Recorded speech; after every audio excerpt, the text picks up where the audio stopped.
Won't you come and meet me at the movies? Won't you come and watch a flick with me? Famous scenes with drama queens and heroes acting out there on a silver screen. Come grab a seat, popcorn is on me. Camera speed. Sound production, take one. Hello, welcome to Meet Me at the Movies. Noel T. Man in the second here, hanging out with Adam Long, my good buddy, my good friend, for I don't know how many years, but quite a while now. We spent plenty of time over the years talking movies, Adam, and we still do when we get a chance. So it's good to see you, man. Good to see you as well, my fellow traveler, just coming back from L.A. for a press junket. That's it. Yeah. That's it. Good for you. Man, Good for you. Thank you, man. Thank you, buddy. And thanks for working with me as we tried to kind of reschedule this, and I'm glad we got it on the books. We did lose another Hollywood legend, Diane Keaton, and we always want to do tributes and celebrate these talents when we get a chance to. We'd rather do it when they're alive, but we definitely need to make sure we do it when they pass and when they've gone. And so Diane Keaton, man, what a legend. She inspired by her mother, Dorothy Hall, who was a amateur photographer and a beauty queen. And Keaton studied acting at the Neighborhood Playhouse School in New York City and had a breakthrough stage role in Broadway's Hair. And also worked with Woody Allen to Play It Again, Sam, in 1970. And man, she was one of these talents that when I always watched her, I felt that there was this vulnerability. There was an intellect always in her character, but also an intellect on her off screen. And she was eccentric. There was something eccentric about it. And she was instantly memorable and instantly lovable as well. So Diane Keaton, I'm glad we're getting a chance to talk about her. Some of your thoughts on Keaton before we dive into some of our films. Oh, yeah. I mean, just leaves a giant hole that could not be filled. I mean, she's in some of the films that shaped me and my taste in film. It's hard to imagine speaking of her in the past tense. And it's kind of like Robert Redford. I can't remember a time when I was thinking about when I knew what movies were, when I didn't know who she was. I can remember hearing about her when Annie Hall came out and looking for Mr. Goodbar. I can remember seeing the posters for that. I would have been about 7 years old when that came out. Obviously wasn't going to see that in a theater, but in Annie Hall, my dad had conditioned me to believe that Woody Allen was not funny, and I believed that for many years. Until I finally went out on my own and sought out. And the movie that actually made me a believer in Woody Allen was Annie Hall. I watched it. It was a game changer for me, which it was one of the films we were going to talk about anyway. So I can say that it was everything I wanted in a movie. It was, it's funny, it's sad, it's romantic, it's there's so many great one-liners there. It's has many astute observations about things. It's just, I was 19 when I saw it, but I immediately thought, oh my gosh, this movie is amazing. And I always wondered what kind of movie could beat out Star Wars for Best Picture. And Annie Hall had done that, and seeing it, I understood. Not that Star Wars isn't a great film, of course it is, right. But I understood when I saw Annie Hall. I thought, it's equally as good as Star Wars in a different way, and I can love it equally, which I do, and it is just an amazing film. So that was my first real serious impression. I'd seen the Godfather films, but that was the one that really cemented the deal. Well, Annie Hall, it broke the mold. I guess it redefined the mold. I mean, when you think about rom-coms and the rom-com heroine, it's Annie Hall. I mean, it's Diane Keaton's performance there, and her signature style exploded from that film. You mentioned the awards, Oscar, Golden Globe, BAFTA, Best Actress. I mean, she just dominated. And when one of the things I want to make sure I also mention about Keaton is she was a fashion icon because she wore what people would consider men's clothing, and it was inspired and it was chic. She had these slouchy suits, the vest, the gloves. I mean, she found a way to break beyond film and inspired a whole generation of women to model themselves after her in a lot of different ways. And we talk about her being an actor, but she was also a director, producer, photographer, a writer, and her versatility from being on camera and on stage. She could do romantic comedies, but she could also do period dramas and ensemble films. And she found a way to be able to do it all and do it her way. And Annie Hall, I think, was the perfect launching point for us to be able to see what she was capable of, for sure. Well, give me another one on your list, and then I'll give you one on mine, man. Well, yeah, just briefly talking about Annie Hall, I will say that film was a much longer film. There was a whole subplot about a murder mystery that was cut from the original film, and Woody repurposed that for a 1993 film he did with her, Manhattan Murder Mystery, which is just an interesting bit of trivia. He basically dusted off that part of the film that didn't get used, but that's a whole other story. Yeah, and also her name is Diane Hall, and so that was right. Another little twist, kind of paying homage to that with the name Annie Hall. So yeah, I had to throw that in as well. All right, buddy, give me another one that you want to make sure you cover on your list. Yeah, well, I think the next logical step would be to talk about the film he made the following year, which was 1978. With the success of Annie Hall, Woody Allen had bought himself a golden ticket, as they say, where he could pretty much do whatever he wanted to, as you do when you have a huge success. And he was a huge fan of Ingmar Bergman, the Swedish director, and he decided to go in a totally different direction. And he made this really, really serious film called Interiors, which I think is just a masterpiece. Now, I saw it after I had seen Annie Hall, and I did not get it at all, I'll be honest, when I was 19 years old. But once you've lived a little bit of life, you see what a wonderful film this was. I think audiences finally did catch up with it. It was not a success when it came out. It's a very dark story about three sisters and their parents' marriage is crumbling. And Diane Keaton's character, basically, she's a writer who's a successful writer, but she feels like her writing and her work is terrible, and that she's basically pulling a fast one over on the public, and she can't imagine why people would buy her stuff, and she just feels like her work is awful. And this is contrasted with her youngest sister, who is, or maybe it's I think it's the middle sister actually, who wants to express herself deeply, emotionally, artistically, and she can't. She has no talent. She can't write. She can't play an instrument. And then you have the mother, who is just, her world is so structured, and she's so everything. I think it was Roger Ebert who said that in his review of the film, that you look at the stuff in the apartment of the mother, and you feel like if you picked anything up like a vase, you would see like a circle where it goes. Everything is just so compartmentalized and structured and everything, and this rupturing of her world by her husband's, played by E.G. Marshall, who plays Clark's father-in-law on Christmas Vacation. His dissolution of the marriage is just something she can't handle. And so it's just a really phenomenal movie that is just incredible. I can't say enough good words about Interiors, which I think people should go back and peek in on that one. If they saw it earlier, didn't like it, go back and revisit. It's really something special. And that was also Woody Allen's first true drama, wasn't it? Mm-hmm. Yes. Mm-hmm. It very much is. Yeah, it's it's amazing. Just quickly, I had dated somebody at one point who wanted to see a dramatic Woody Allen film, and I don't think she had completely, she was divorced, but had not completely dealt with her baggage from her divorce. And so when she saw this film, it hit her in such a way she couldn't even speak to me afterwards. She just left immediately. Wow. She said, "All right, I will send you an email. I'll explain later." And she told me later that this movie forced her to deal with some things that she had compartmentalized herself. And that just shows you the power of film. It was an incredible moment for me. So it's that kind of movie. But anyway, yeah. Oh, wow. Yeah. Yeah. Well, and that film also got I believe it was nominated for a BAFTA. So he continued his string of getting some recognition from those who hand out awards as well. Talking about Woody Allen, getting that recognition for what he did.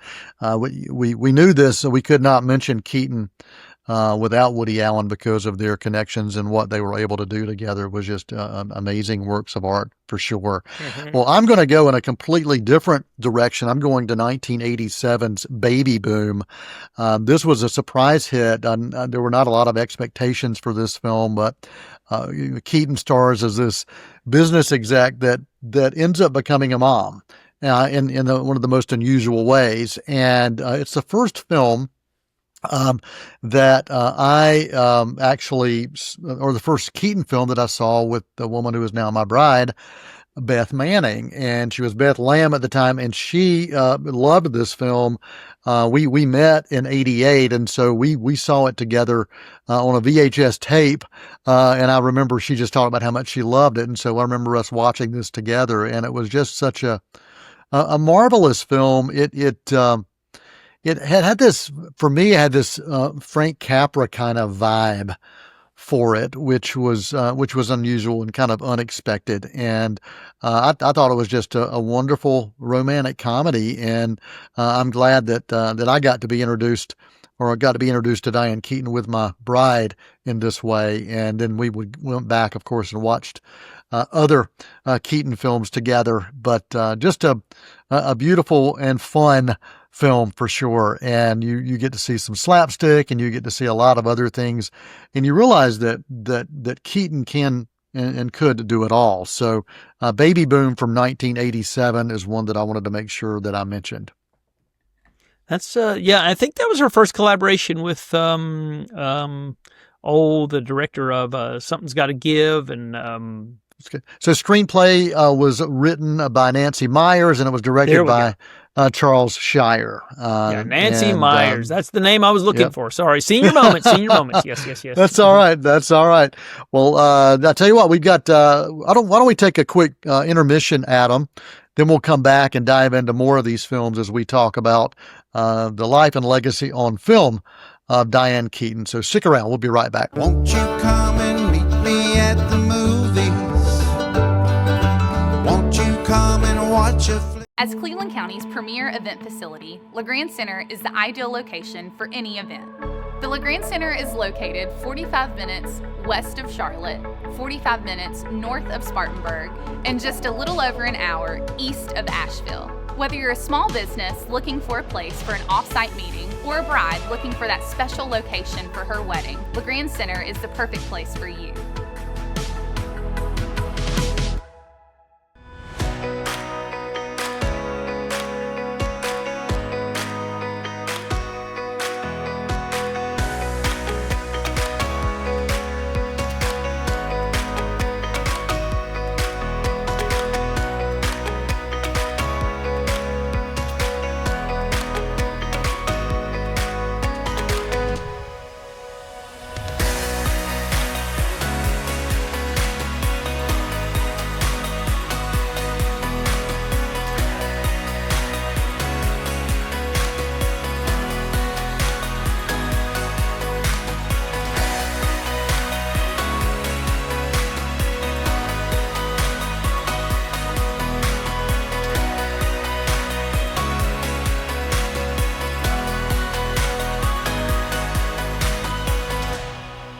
Won't you come and meet me at the movies?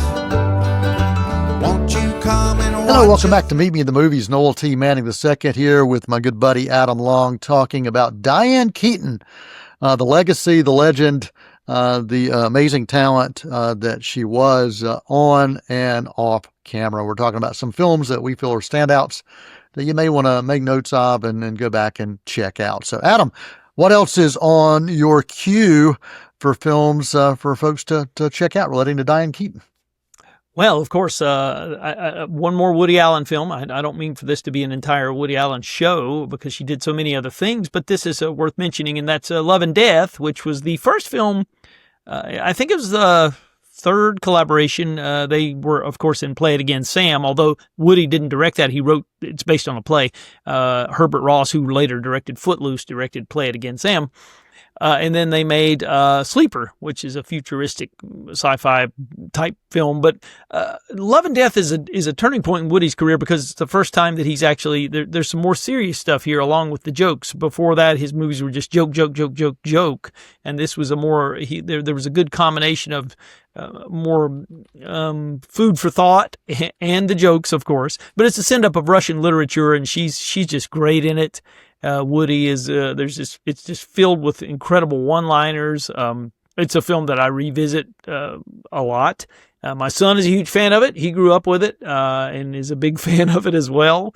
And it's just kind of there's quotes that are, it's one of those films in our family that we quote and reenact scenes from it. And there's a scene in the film where Woody is trying to flirt with the Countess, and my son he put a fan in front of his face and do he would mimic Woody's emotions in the film, and it's the funniest thing you've ever. It's just a film in our family that means a lot, and so Love and Death is it's just very good stuff, and it was, like I said, certainly a turning point for Woody in his career, and it turned 50 this year, so it's worth talking about Love and Death, but yeah, so I'll leave it at that. Awesome. Well, I will dive into a film that is a family favorite, Father of the Bride, a remake that was released in 1991 with Diane Keaton starring as Nina Banks, a mother whose daughter's going to be getting married, and you've got her opposite of Steve Martin, who is the father who is literally trying to pull his hair out. He's having a midlife crisis, and he realizes his baby girl, his daughter is getting married, and he is going crazy. And so Diane Keaton tries to keep him calm, and it just doesn't happen. And you've also got Martin Short that shows up in this as the planning or the wedding director. And I tell you, we've seen now just how well that chemistry is between Martin Short and Steve Martin in the streaming and television world. But man, it really, I think you saw the genesis of what was going to be happening here, and you knew that even though they had a relationship before, that it was going to be lasting long into the future. But Diane Keaton was wonderful as the mom here, and then in the sequel that came just a few years after was equally as wonderful. And this honestly found a way to cement Keaton's role in these 90s family comedies. And you're talking almost 20 years after she was launching her career, and she still was finding new audiences. Both of my kids love this film, especially my daughter Catherine, drawn to this film. But the film itself, she watched it on probably VHS or DVD, but she really, really loved this film, and it's one that she'll continue to kind of go back to. So, Father of the Bride from 1991, and it was also a box office hit as well. And so I wanted to make sure I mentioned that one just because of the family connections that I have with that film. Oh yeah, it's a favorite for many, many people, and I remember fondly when it came out at that time of the movie business, which is unfortunately a time long gone. Those types of films really don't get made anymore. Unfortunately, it's that was a Disney film. Let's remember that's a Disney film. Can you imagine a time when Disney would make a romantic comedy and put it in wide release?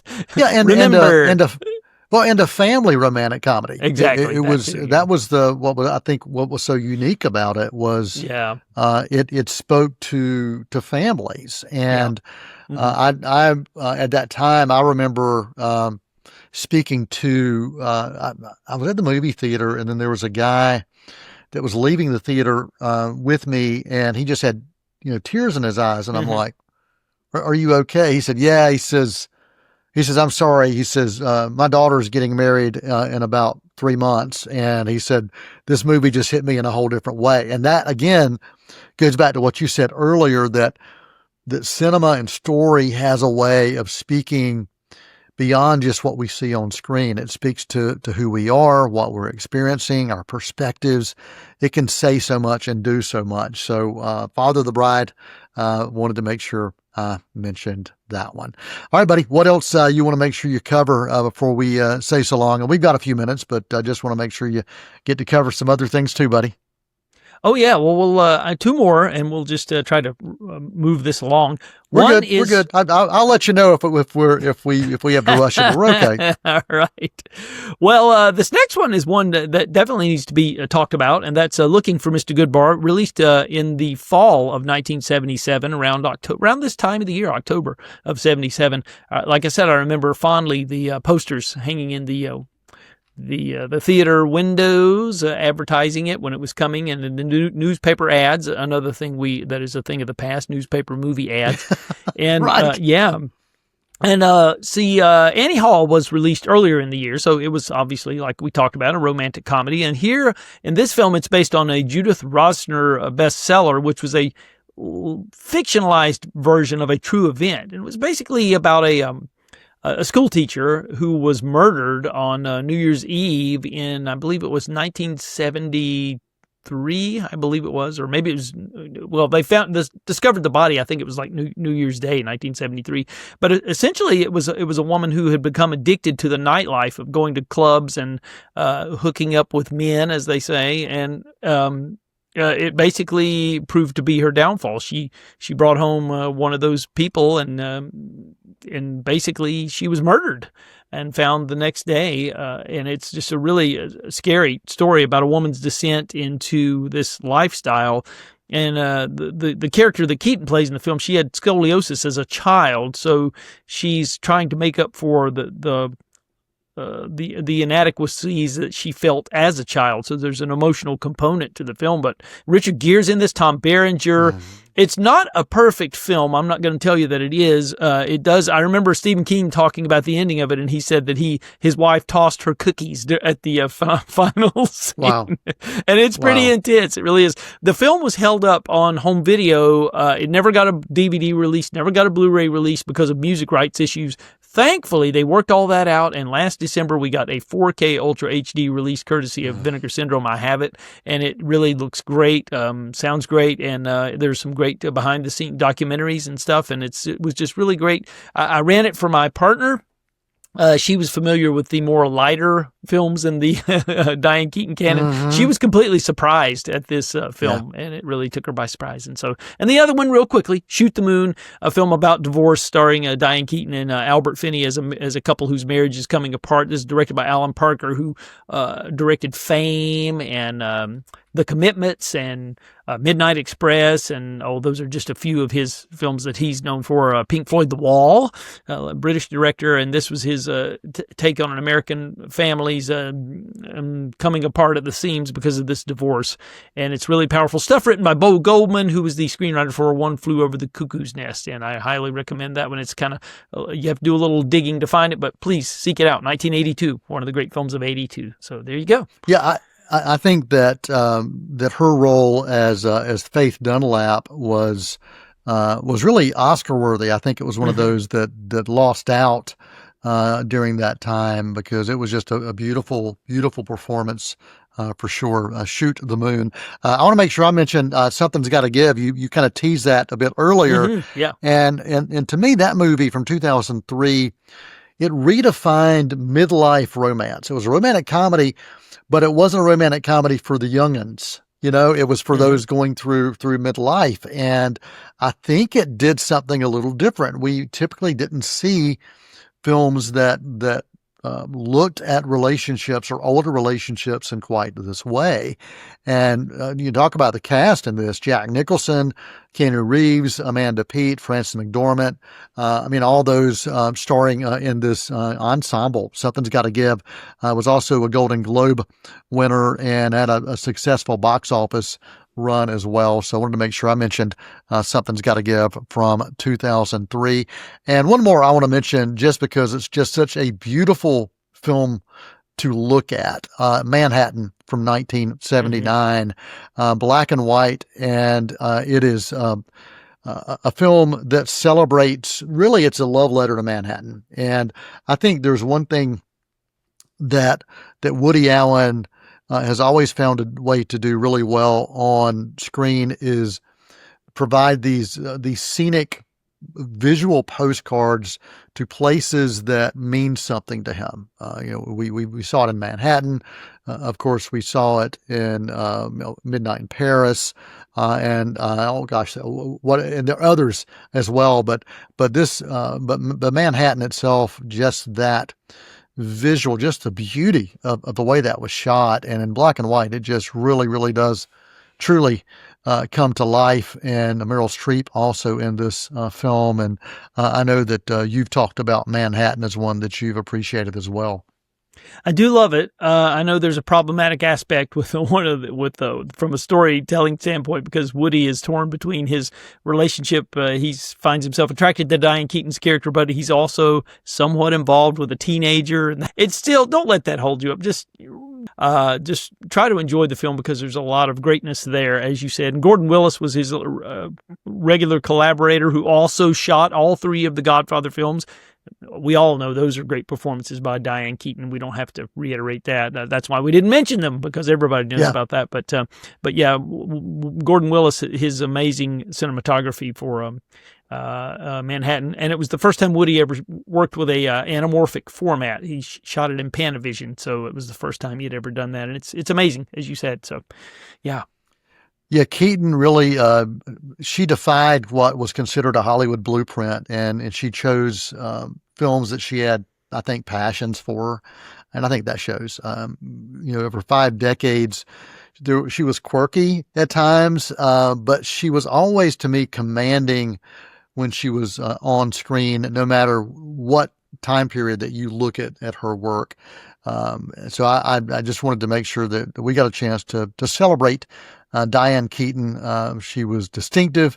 She had this incredible comic rhythm about her as well, and she had style that inspired generations beyond Annie Hall. And I want to make sure I mentioned this quote, which I love, from Diane Keaton. She said, "I never thought of myself as a style icon.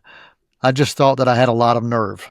And one more, she says, "You get better with age. It's amazing what you can do when you let go of the fears and the insecurities." Diane Keaton celebrating the life, the legacy, and the films right here on Meet Me at the Movies. Any final thoughts, Adam? We've got about 15 seconds. Yeah, well, she will definitely be missed. And also, she had a second career as an interior decorator, we understand. She flipped a lot of houses and did quite well with that, too. So that's a whole other thing you can look up. There's a New York Times article. I'd recommend looking at that. That's pretty interesting. Well, appreciate everybody for spending time with us. Adam, as always, thanks for your insight and your dialogue. We truly appreciate it. And for everyone who takes the time to be with us, thank you. I'm Noel T. Manning II for Adam Long, and for the entire cast and crew of Meet Me at the Movies. That's a wrap. Many films to view until we meet again. Next time we see you, we'll gladly fill you in. We'll tell about the happy and the sad ones. We'll talk about the good ones and the bad ones. Many films to view till we meet again.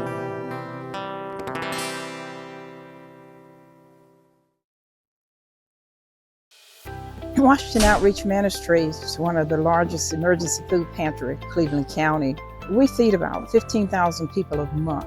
We have bi-weekly distribution every other Friday, and we serve them with all type of product, not just food product, but all type of necessities. Anything that they need, we have here and we can supply it. Food is available every day, but we offer bi-weekly distribution so the mass of Cleveland County can come through and enjoy some of the food products that we have here.